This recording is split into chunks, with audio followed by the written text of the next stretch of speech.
चलिए बेटा, आज की क्लास शुरू कर रहे हैं। हम पढ़ रहे हैं बेटा पहली एक्सरसाइज वास्तविक संख्या है। इसमें हम पहला सवाल देखते हैं। पहली एक्सरसाइज है, पहला सवाल है, ठीक है। कह रहा निम्नलिखित संख्या को अभाज्य गुणनखंड के रूप में व्यक्त कीजिए। मतलब ये संख्या है, इनको अभाज्य गुणनखंड के रूप में लिखना है, ठीक है। तो पहला करेंगे इसका। पहला हमने लिख लिया, कितना है 140। इसको काटो बेटा, 2 से कट जाएगा 2 सत्ते 14, फिर 2 से काटो कितना आएगा, 2 से काटो कितना आएगा, 2 2 3 6, 2 5 10, फिर 5 सत्ते 35, फिर कितने 7 से काटिए 7 एकम 7। अब इसके अभाज्य गुणनखंड लिख लो। अभाज्य गुणनखंड, अभाज्य गुणनखंड कितने हैं, 2 गुणा 2 गुणा 5 गुणा 7। ये हो गया कितना है, 2 दूनी स्क्वायर लगेगा इस पे, सही है, गुणा 5 गुणा 7। या तो ये दे रखा होगा, ये दे रखा होगा, आपके ऑब्जेक्टिव में दे रखा होगा, ठीक है बेटा। ऑब्जेक्टिव में दे रखा है, ये एक ही सवाल देगा, ज्यादा तो देगा नहीं, तो एक ऑब्जेक्टिव में दे रखा होगा, ये हो गया आपका सही। दूसरा करते हैं इसका, देखो 156। देखो लास्ट में कितना 6, 2 से कट जाएगा, 2 सत्ते 14, 2 अट्ठे 16, फिर 2 से काट दिया, 2 3 6, 2 ने 18, फिर 3 से काट दिया, 3 एकम 3, 3 3 9, फिर 13 से कट जाएगा, 13 एकम 13। इसके अभाज्य गुणनखंड कितने क्या हो जाएंगे, अभाज्य गुणनखंड, अभाज्य गुणनखंड जो हो जाएगा आपके 2 गुणा 2 गुणा 3 गुणा 13, सही। तो ये देखो 2 2 आ रहा है, तो 2 का स्क्वायर सही लग जाएगा, गुणा 3 गुणा 13 हो गया, ठीक है बेटा। अब हम तीसरा करेंगे। तीसरा कितना है, ये 38 25, ये है लास्ट में 5 है। देखो जो संख्या के लास्ट में 0 या 5 आएगा तो आप तुरंत समझ जाएगा भाई 5 से कट जाएगी, 5 से काटो इसको, 5 सत्ते 35, 3 बचे, 5 छक्का 30, सही है।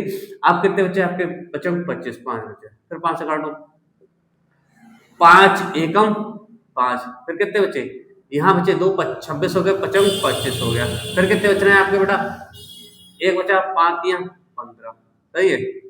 अब देखो 3 से कट गया, 3 से कट गया, 3 से काटो, 3 पंजे 15, सही है, 3 पंजे 15, और ये 3 एकम 3, फिर 3 से कट जाएगा 17 आ जाएगा, फिर कितने से कट जाएगा, 17 से कट जाएगा 1 आ गया, सही है। अब हम ये लिखेंगे अभाज्य गुणनखंड,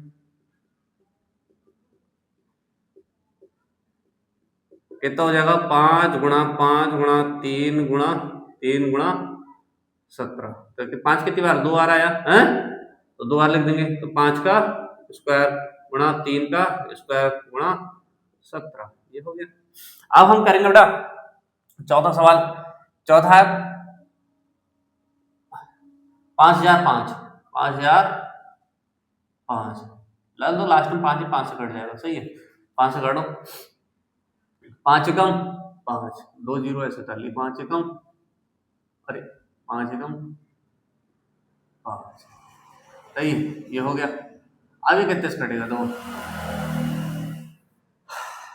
5 एकम 5, ये कट जाएगा आपका बेटा, देखो 5 है, 5 ही है ना, 5 एकम 5, 2 जीरो, फिर 2 जीरो, फिर 5 एकम 5, 1001, ये आपका कट जाएगा बेटा। 7 से काट लें, 7 से देखो, 7 से काट के देखते हैं, 7 एकम 7 कितने बचे, 3 बचे, 7 चौक 28, कितने बचे, 2 बचे, 7 से कट रहे हैं, ठीक है, 7 से काटो, 7 एकम 7, 3 बचे, 7 चौक 28, सही है, कितने बचे, 2 बचे, फिर 2 बचे। अब यहाँ पे कितने हो गए, 7 3 21, 143, 143 7 से कितने से कट जाएगा बेटा, 13 से कट जाएगा, 13 से काट दीजिए, 13 एकम 13, और इधर एक बचे 13, 13 एकम 13 हो गया, फिर 11 से काट दो, 11 एकम 11, ये कट गया, तो आपको कितना आ जाएगा, अभाज्य गुणनखंड जो आएंगे, अभाज्य गुणनखंड कितने आए, देखो आपका है 5 गुणा 7 गुणा 13 गुणा 1, तो 1 लिखो या मत लिखो, वो सॉरी 11, भाई 1 लिखो या मत लिखो, उससे कोई फर्क नहीं पड़ता, कभी लिखा मिल जाए तो लिख देना, नहीं लिखा मिल जाए कोई जरूरत नहीं, ठीक है।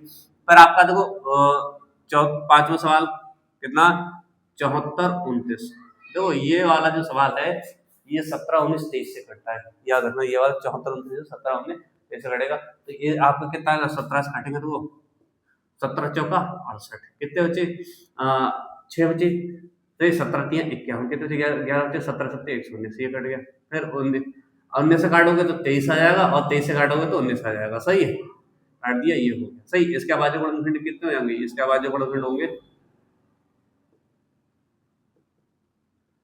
अभाज्य गुणनखंड जो हो गए बेटा 17 गुणा 19 गुणा 23, सही है। बताओ इस सवाल में किसी प्रकार की कोई दिक्कत नहीं होनी चाहिए, ये हमने बहुत धीरे-धीरे समझाया है, बिल्कुल विस्तार से, बिल्कुल। ये देखो, ये ऑब्जेक्टिव में के ही सवाल हैं सारे जितने, सब कितने ऑब्जेक्टिव के सवाल है, ये सब आपके ऑब्जेक्टिव मिलेंगे, ऑब्जेक्टिव के अलावा आपको अन्यथा नहीं मिलेंगे, ठीक है। ये आपका ऑब्जेक्टिव सवाल है, ये आपकी एक्सरसाइज पहली है, डॉक्टर मनोहर हम पढ़ा रहे हैं, डॉक्टर मनोहर ही ये पूरी कंप्लीट आपकी किताब इस पे हम अपने चैनल पर जो है अपलोड कराएंगे वीडियो के रूप में, सही है। तो आप देख लेना, एक एक सवाल आपको मिलेगा वहां पर, ठीक है। ये आप पहला सवाल है तो देखा, सही है। और ये आपका सवाल जो है कंप्लीट हो गया। अब हम अगले सवाल पर भी और चलते हैं, तब तक के लिए जय हिंद, जय भारत।